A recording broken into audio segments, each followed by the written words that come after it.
Hi, Alan. Just a topic today, seeing as we've an awful lot of one parent families. Um, and I'm wondering, you've had many appointments with mums and dads who are single parents. And I have to say how much I admire them and everything they do on their own. And it can be very stressful and at times, of course, rewarding. So, just a few questions for you, Alan, around that for your experience and expertise in the area. So, is it more important for a one parent family to have a special needs will and trust set up? And if so, why? It's probably the same with all families. All families with children with additional needs need to have their will, their letter wishes, everything set up and in place. I suppose there is that slightly added urgency when you're a single parent, meaning, of course, when you do pass away, then, of course, the will has to be engaged, trust has to be set up. And then, of course, the guardian trustees get involved. And, of course, two parent families, obviously, there's a bit more time, we'd assume, because you'd assume parents would kind of pass away at different stages. So other than that, no, the importance for every parent who has a child with addiction needs to get this all sorted is so important. Okay, so and what do you find is the most challenging for someone, in your opinion, who has been sole parenting?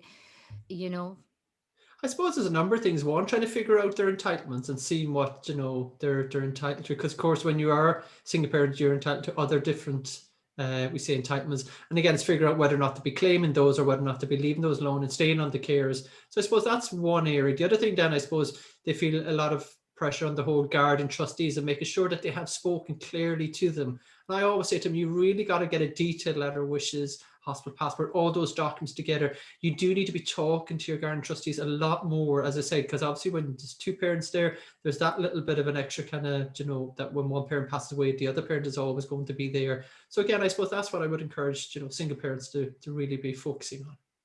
and say, for instance, if the people say have an ex partner who is there, do they normally want to be in charge of guardians and trustees as well, or how has have you come Yeah. across Actually, it's interesting enough. I kind of, when you sit down with single parents, a lot of times you said they could have a very good relationship with their ex partner, and they could be even involved. And of course, when they do pass away, they want obviously their ex partner to be the guardian, to be sole guardian, to be the trustee, look after all the finances. And of course, then obviously sometimes you meet with parents and they're like they don't actually want their ex to have anything to do, might be from addiction reasons or other kind of complex reasons, and they very much want to choose their own guardian. So it might be their sister or brother to take over the role when they do pass away, and obviously leave the roles that way. So again, it's very important. And it's important on both sides that you're clear as well what's happening, and then you do get the legal advice. Because as I said, then when you do pass away, if this is not legally in place in your will and your letter wishes and all that, then obviously nobody will know.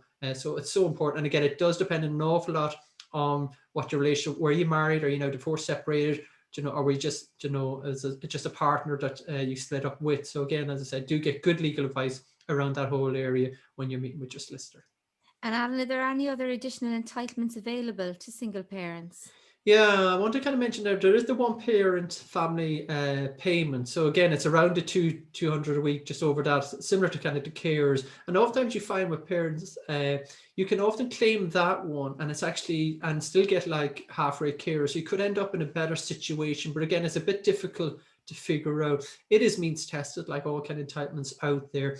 And one thing to note, maintenance is taken into consideration when you're claiming that one parent family credit. So again, meaning there now that your partner, if they are paying maintenance, and about 50% of that would be taken into the calculation. So again, do look into that. And then there's also a tax side of things. There's also additional tax credit, the single person tax credit that you can also claim as well. They're probably the two main things. As I said, it's kind of trying to figure out whether or not to stay on the carers and move to the family payment. The one other thing about the family payment as well, it says, that you must have a child under the age of 7 to claim it. Or actually, when you have a child with additional needs, you can claim it once you keep your domiciliary up to the age of 16. Okay, so that's very interesting. So, if anyone out there could contact you by email, maybe, and you might be able to give some personal help to their Yeah, situation, you're okay with exactly. that. No, exactly. We're always there at the end of the phone or email to parents. And as I said, then send in your kind of questions or try to figure out. Now, as I said, if we don't know the answer, we certainly can point you into the right direction. So obviously making sure that all families out there just basically get what they're entitled to. And I think if any one of us knows somebody either in that situation, I think it would be nice just to maybe relieve a bit of stress for them to mind their kids or offer help for a few hours in some small way. I'm sure it would be appreciated.